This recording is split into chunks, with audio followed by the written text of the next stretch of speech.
going from NFL training camp and then going back to college, yeah, apparently that door might not be closed anymore.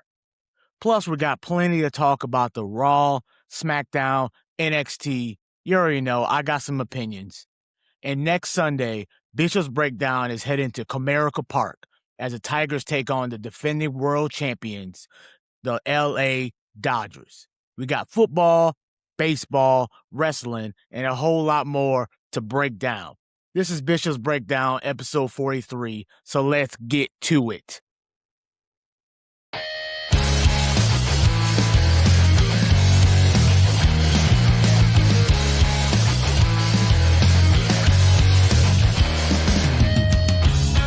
Don't just watch Bishop's Breakdown. Be a part of it. Join the Patreon today for exclusive content, early access to every episode, behind-the-scenes footage, bonus podcasts, member-only polls that help shape the show, and exclusive shout-outs. And if you join our $20 MVP tier, you'll score an official Bishop's Breakdown t-shirt. So wear our logo with pride and represent our growing community everywhere you go. Every membership helps us bring bigger guests, better equipment, and even more content to this channel. So hit that Patreon link in the description, become part of the Breakdown family, and let's build something special together. The next level starts now, so deuces, ooses, and back to the show. Let's get right into it. WWE. I'm going to talk something I normally don't talk about. NXT. Zilla Fatu is officially an NXT superstar. He signed his NXT contract, and it nearly turned into a brawl. I mean, you had Tony D'Angelo, the NXT champion. You had Grayson Waller and Cruz Montana. Obviously, it's going to be a fatal four-way at Heat Wave for the NXT World Championship. I don't know if they're going to pull the trigger and give it right to Zilla on his first WWE match, but Zilla Fatu is already being positioned as a star. I knew he was going to be a star. I've seen him on the indies on multiple promotions, you know, Booker T's promotion and all the others in between, NCG, stuff like that. Like he is a star, and he's being positioned the way he debuted, the way he came out for his contract signing. The music, the Titantron, just his swag is yelling superstar. I mean, obviously, he's the son of the late great Umaga, so obviously he has a pedigree. But all the stuff that he's been through in his life, all the trials and tribulations that he had to go through, I mean, it's hard enough being the in that family, you know, Samoan family, but also being, you know, the son of an excellent superstar in his own right of Umaga. If you don't know, you should know, because Umaga was fantastic. So, I mean, if you want to see how much faith they had in him, he was also the representative for Vince McMahon in the Battle of the Billionaires against Donald Trump and Bobby Lashley at WrestleMania. That says everything you need to know about what the company thought of Umaga. So I'm just saying he has big shoes to fill, but the way it seems to me, the way they're presenting him on NXT television right now, he's a star.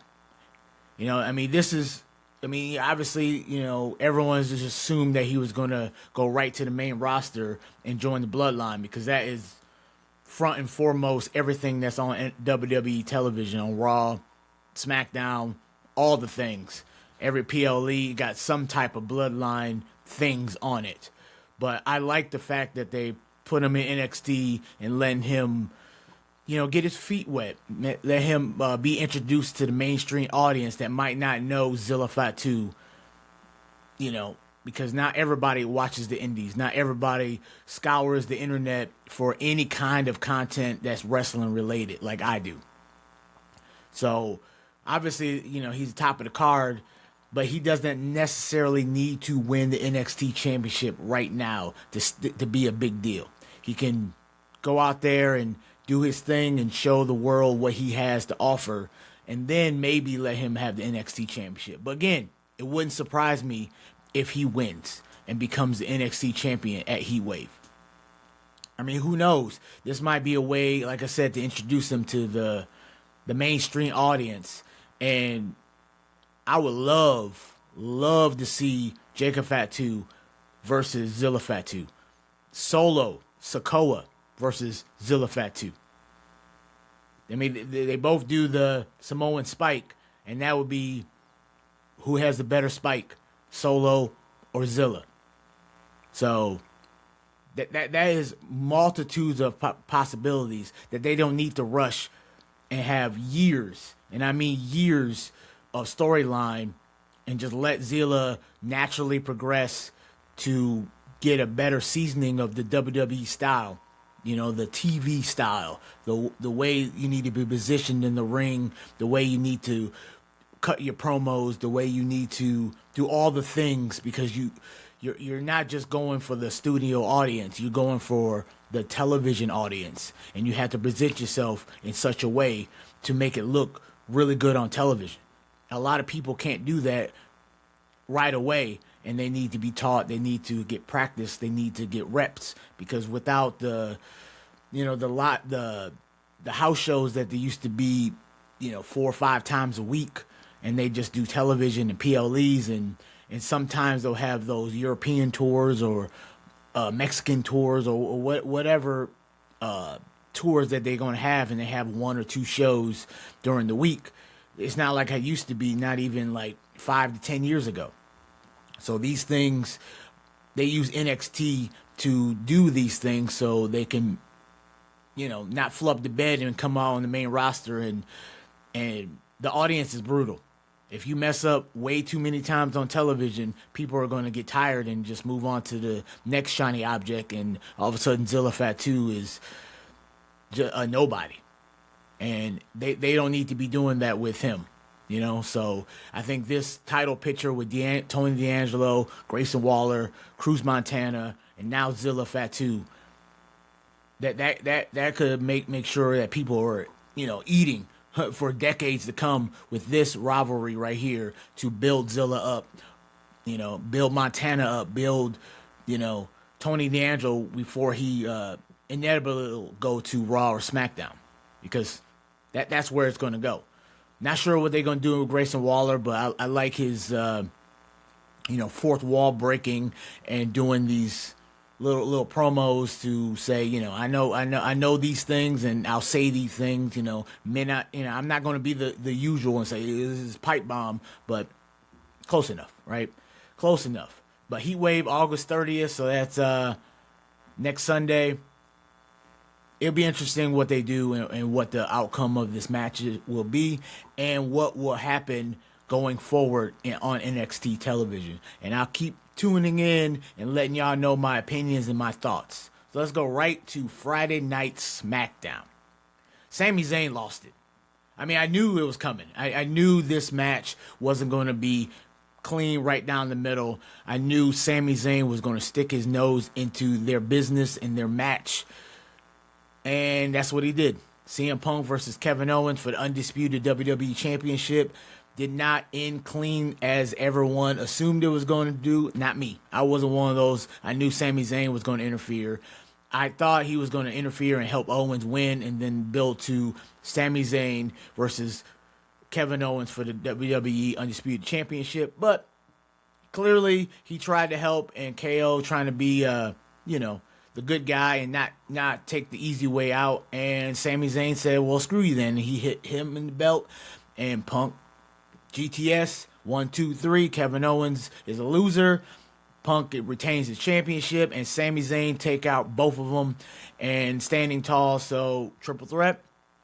Obviously, probably not at Sunday night's main event, but maybe at Money in the Bank or the next PLE after that or whatever. But it seems like that's what they're gonna do, and because I don't see any other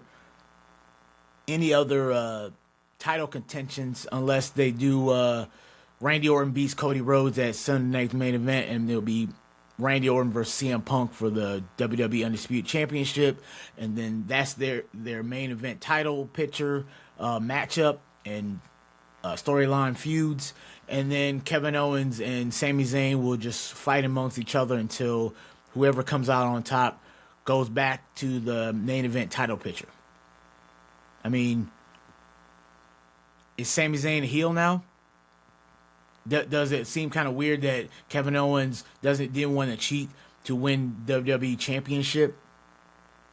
I mean, we all know Kevin Owens. We all know he's quick to turn on you. Ask Chris Jericho. Ask Sami Zayn for all that matters. He asked Randy Orton. He is quick to pile drive his friends and to be a champion. So, I mean, how many times have we seen Sami Zayn versus Kevin Owens? I'll wait. Yeah, a lot. Like, Fight Forever is literally their feud. But does Sami believe he should be champion? Obviously. But pipe off in the comments and let me know, should we do a triple threat, CM Punk, Owens, Sami Zayn, or move on and have Punk challenges Orton and Owens and Sami fight amongst each other? But clearly, we should all know once they announced that this match was going to take place in Canada that Sami Zayn was going to interject himself into this matchup, because that's what they do in Canada. So do you think WWE just made this more interesting, made Sami Zayn more interesting than we have seen in years? Let me know in the comments. So let's go to Randy Orton and Cody Rhodes. Clearly it's going to be the main event for Sunday night's main event. And Nick Aldis laid down the law. If either one of y'all get physical before this matchup, you will never receive another WWE Undisputed Championship opportunity. How many of y'all, pipe off in the comments, was hoping and praying to the man upstairs that Cody Rhodes is going to smack the taste out of Randy Orton's mouth and lose his opportunities going forward like he did in AEW? Anybody? I wasn't, because that paints you in a corner that even after all this dies down, and then you're like, oh, Cody Rhodes can never be champion. Like, it paints you into a hole that you can never come out of. So instead of fighting, they had to talk. But I mean, it's pro wrestling. Sometimes talking segments are those things. But here's another key question: who's actually going to turn heel, Randy Orton or Cody Rhodes? Because I absolutely want Cody Rhodes to turn heel. And Orton's been heel how many times? 1 billion. Cody Rhodes and WWE television, especially with this American Nightmare persona that he hasn't turned heel. So my vote is Cody Rhodes. What is your vote? Let me know in the comments. Let's go to another. Maybe it's going to be good. I don't know. Celebrities wrestling seems to be a thing that WWE and TKO love to do. I mean, obviously it gets more eyeballs to the product. That can be good, but it also can be bad, because you might get eyeballs to the product and he flubs the bed. And you know who I'm talking about. I'm talking about Lil Yachty, Trick Williams, and Baron Corbin dynamic, with Lil Yachty having to survive, not really win this match, but survive, 5 minutes or something like that in the ring with Corbin at Sunday night's main event, and Trick Williams will get his rematch. So I don't know. I mean, that's kind of, does he just run around? Is he actually going to have a match against Baron Corbin? Is he going to look good? How much training has he done behind the scenes to make sure he doesn't look out of place? Because there's been a lot of celebrities that just show up and not show out. There's very few, far between. Everybody's not Logan Paul or Bad Bunny or even Jelly Roll. So I'm just saying, will Lil Yachty show that he's more than just a fan and he has put in the work? from all the interviews and all the spots I've seen concerning Lil Yachty, that he is literally ready to show that he's more than just there for 5 minutes of fame, but he's a fan first and foremost, and he doesn't want to go out there and look stupid. So, I mean, is there too many celebrity integration into WWE storylines? Sure. But this is 2026. This is the age of the internet. This is the age of the streaming services. This is the age of Netflixes and the TKOs. And celebrities bring money. Celebrities bring eyes. I mean, I'm just saying, look at the NFL and Taylor Swift and Travis Kelce and how many eyes have been brought to the NFL product because of her involvement with Travis Kelce, the Kansas City Chiefs, and the NFL. I mean, as much as people hate those things, it does bring eyes and it does bring more mainstream exposure to things that I love, to our fandom, to our pop culture, to the things that people love. More is not always a bad thing. More is one of those things where people come to these events. They put money into the events. They spend time. They go on the internet. They go to the TikToks. They go to the YouTubes. They go to the Instagrams and the Reels and the Shorts and all these things, trying to gobble up as much of content as possible, which is, for me as a content creator, is always welcomed. And celebrities bring those extra eyes. When I talk about celebrity involvement, my engagement goes up. So that can always be a good thing, monetary wise, click wise, whatever you want to call it. But it can't hurt. I mean, granted, there are celebrity involvement in pro wrestling that sucks, that brings down the product, makes it look silly. And I'm talking about the Steve-O and the Knoxville match that Sami Zayn had at WrestleMania a few years back. That brought not the good eyes to the product. It made it look silly and makes people saying, well, that's why I don't watch pro wrestling, because of this silliness. We need to have some serious celebrity integration, like the Bad Bunnies, like the Logan Pauls, like the Jelly Rolls. I'm just saying, if you're going to have celebrity involvement, make sure it's not stupid. Make sure it's serious to a point. I mean, comedy is always welcome in pro wrestling, because you got to be able to smile, be able to laugh, have a good time. You also have to be able to be serious. Not everything has to be silly. Not everything has to be serious. You need the meld of both. And that's what pro wrestling in its core is all about. Entertainment. Entertaining all forms of life. The rich people, the poor people, the middle class, all that. All y'all can enjoy pro wrestling with everything. It's a circus. It's play. It's like a Broadway play brought to life every week in, week out, year in, year out. So let's move to the women's division. Lash Legend defeated Tiffany Stratton. Chelsea Green came out to even the score when it looked like Tiffany Stratton was going to die. I still think Tiffany Stratton's going to turn on Chelsea Green once she's medically cleared, and Tiffany's going to be like, well, you cost me my title, so I'm going to take your title. And Blake Monroe, once again, didn't wrestle. She did not have her debut. She attacked Julia, hit her with her neutralizer, and I guess that's more storyline. And when is Blake Monroe actually going to wrestle on WWE television? I mean, she wrestled in NXT, obviously, but this is the main roster, Raw, SmackDown, PLEs, and when's she going to wrestle? Maybe they're going to wait and she's going to debut on Sunday Night's Main Event or a PLE, but we'll see. I like Blake Monroe.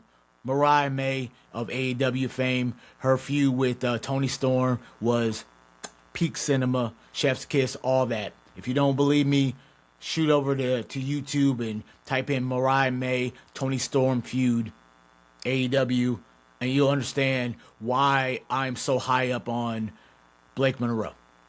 Because she's great. She just hasn't been shown to the masses how great she is. But trust me, trust your boy Bishop. I wouldn't steer you wrong.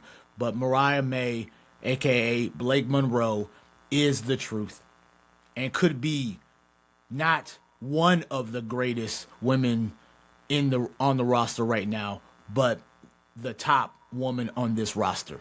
With giving the masses and giving, the mainstream to see, what she has to offer. Because once you do, you'll be right there on the bandwagon, right next to your boy Bishop, and you'll understand that Blake Monroe is the truth. So let's talk about the tag team championships. Clearly, the next feud for Tama Tonga and Tala Tonga, the remaining members of the MFT, with Haku, which here's a crazy thing. R-Truth has wrestled both the Tama Tonga and Haku, which is the father of Tama Tonga and Tala Tonga. That's wild. That's how long R-Truth has been with WWE. That's crazy. So, but it looks like Nakamura and Tanahashi are going to be the next challengers for this new and improved MFTs. But after the break, we're going to get into some crazy NFL, college football stuff, and I'll tell you what I'm doing next Sunday and more, and I'll give you a Raw preview for tomorrow's Raw. So after we pay some bills, keep these lights on, I'll be back to tell you more. This episode is brought to you by W Energy, the clean energy drink mix built for gamers, creators, and grinders like us. No jitters, no crash, no artificial dyes, just smooth, long-lasting focus whenever I'm breaking down WWE storylines, debating NBA, or just recording late at night. It's zero sugars, packed with vitamins and nutrients, and it actually keeps you locked in without the shaky feeling.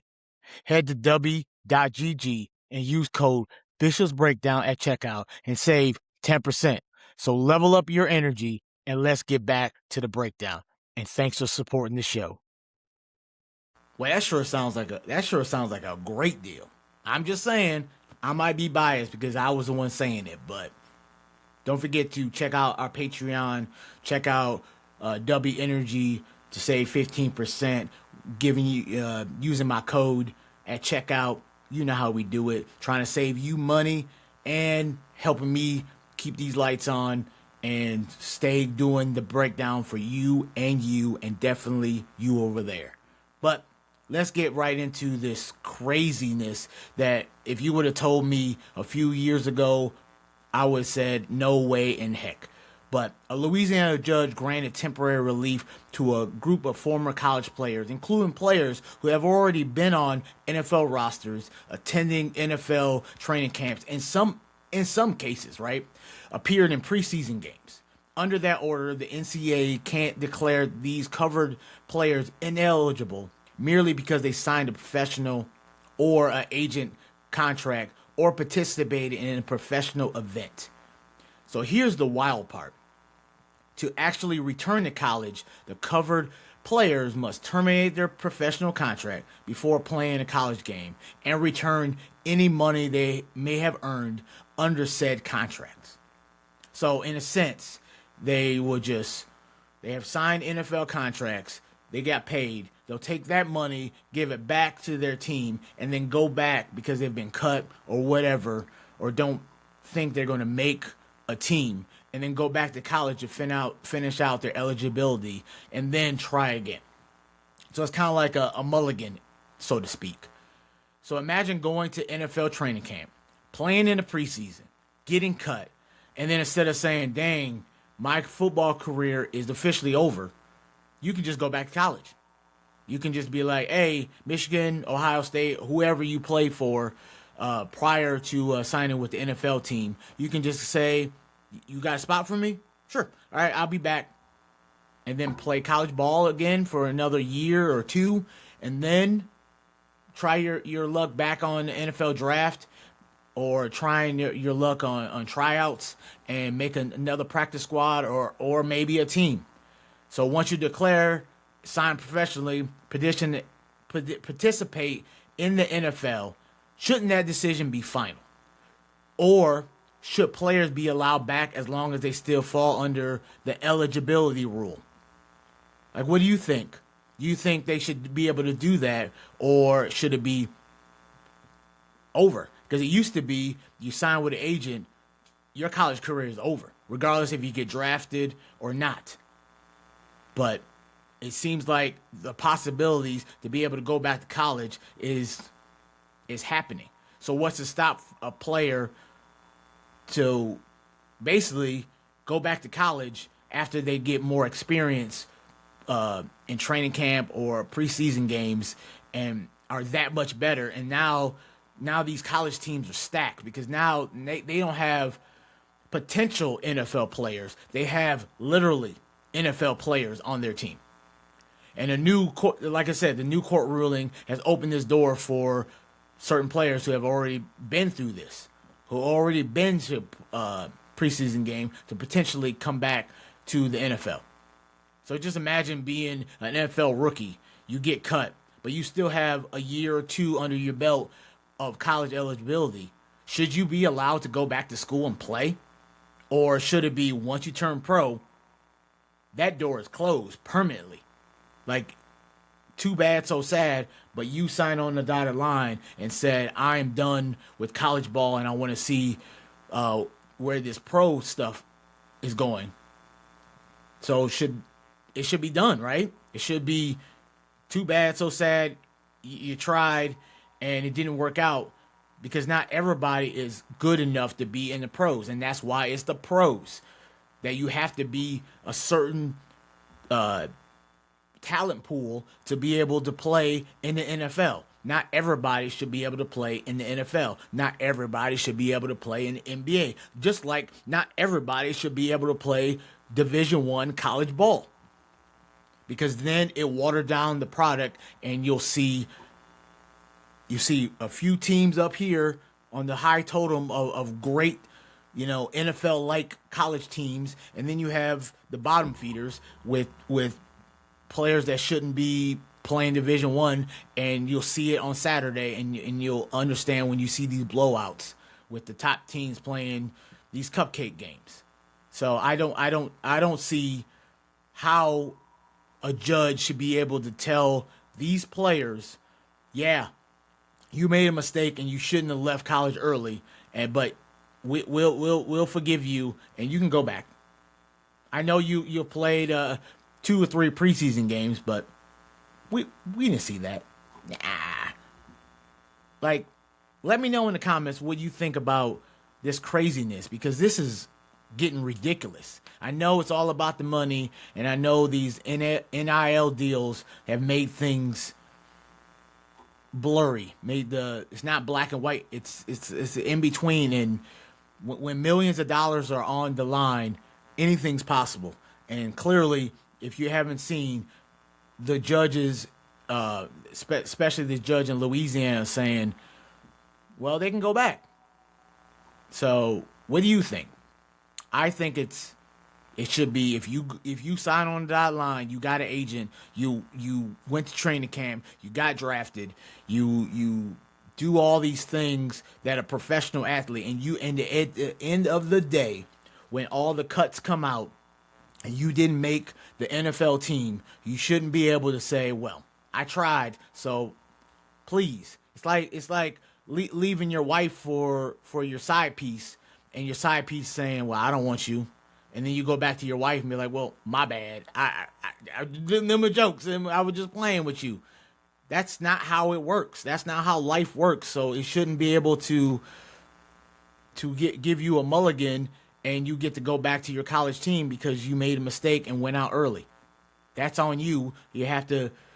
The consequences of you being an adult, making adult decisions, means that too bad, so sad. You're going to have to try something else in your life.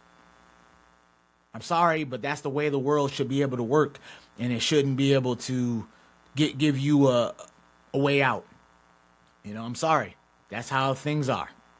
Anyways, so moving on to something less drama-filled, but don't forget to get your tickets now for the upcoming NCG show, the Grand Stage, featuring two-time WWE Hall of Famer, the 16-time World Champion, the Nature Boy, Ric Flair is going to be in the building in Wayne, Michigan on November 21st for NCG Grand Stage. Get your tickets now. They're available. Don't miss out, because you will be kicking yourself because you weren't be there with your boy Bishop enjoying all of the sights and sounds that NCG has to offer. So let me give you the Raw preview for tomorrow's Raw, August 24th. Oba Femi, Bron Breakker, contract signing. When they sign on the dotted line for Sunday night's main event, and Paul Heyman promised you that this will be the battle to determine the future face of the WWE. Oba Femi, Bron Breakker. But I'd be shocked. I would be so surprised if they just sign the paper and leave. Like, you know how pro wrestling contract signings are. Somebody's going through a table. Somebody's getting smacked. Somebody's getting punched. And then we got the two semifinals for the World Heavyweight Championship #1 contender Luchador tournament. You got Penta versus La Parka and Rey Fenix versus the Great Dragon Lee. And the winner advances to the tournament final. And then the eventual winner of that match will face Roman Reigns in Mexico City on Monday Night Raw for the WWE World Heavyweight Championship. Here's my prediction, like it's been since they announced the bracket. Penta taking on his brother Rey Fenix in the final. And the winner, Penta, going to face Roman Reigns for the World Heavyweight Championship. You got brothers versus brothers at the opportunity to face Roman Reigns, the OTC, the head of the table. You know how his shtick. Acknowledge him. So by episode 44, you'll see that your boy Bishop was correct in his observation, and it's going to be Penta versus Roman Reigns. And then Stephanie Vakir returns to the ring for the first time since she came back from injury against Roxanne Perez. So clearly Liv Morgan, Raquel is going to get involved. Obviously the man Becky Lynch is going to get involved. Probably setting up for a triple threat for her women's world championship. So it ain't going to be a clean singles match. They can't do that. Why would they do that? If you think it's going to be a clean singles victory, then I got some beachfront property I got for you in Ypsilanti, Michigan. So next on Raw, we're going to have clearly Solo and LA Knight are advertised to be on the show. After Solo refused to fall in line and attack Roman Reigns, attack Jey Uso, attack Jimmy Uso, alongside LA Knight. But the question for tomorrow is Solo Sikoa and LA Knight, actually aligned? Or, the enemy of my enemy is my friend type of thing. So here's the 4 things you should watch for on Monday Night Raw tomorrow. Does Oba and Bron contract signing end in violence? More than likely. Do we get Penta versus Phoenix in the tournament final? That's my pick. It'd be crazy if it's La Parka versus Phoenix, or Dragon Lee, La Parka, or Penta, Dragon Lee. It just seems like it's already set in stone. It's already there for the taking. Penta, Phoenix, Lucha Bros fighting for the opportunity to face Roman Reigns for the WWE World Heavyweight Championship. And what exactly is Solo's relationship with L.A. Knight? Yeah. And who gets involved in Vakir and Roxanne? My pick is Liv Morgan, Raquel Rodriguez, and Becky Lynch. Did I miss anybody? Nope. That's about it. And don't forget, it's not starting at 8 o'clock Eastern. It's starting at 6 p.m. Eastern on Netflix. So, remember that. It's starting a little early. 2 hours early. And, yeah, should be good times. Should be great times. But before I get out of here, as well, next Sunday I'll be live and in person at Comerica Park for the Detroit Tigers taking on defending World Series champion, the LA Dodgers. You know, Ohtani, Mookie Betts, Freddie Freeman, you know, Schoolball, sorry. Take on the Tigers. So I'm really looking forward to being at this game. Haven't been to a Tigers game in forever, it feels like. I want to check out the atmosphere, hopefully getting some content while I'm there. Maybe interview some fans that you want to talk about and tell me your thoughts on this season's Tigers, the Dodgers. Are they going to three-peat? If any of y'all see me at the game, don't hesitate to come around and say, hey, I'd love to meet someone of you who watch and support me and watch and support the Bishop's Breakdown. I love my fans. I love anybody who supports me because I'm just trying to let y'all know how I feel about sports. And whoever's listening, whoever's hitting them likes, whoever's sitting in the comments, subscribing, following, do all those things, I want to give you a handshake and say thank you, because I appreciate every single one of you. But that's all we have for episode 43. So make sure you like, subscribe, follow, and share to all your friends, frenemies, enemies, anybody, everybody. Don't forget to hit the share. And until next time, like a great man said, deuces, ooses. And I'm out. And don't forget next week, 44.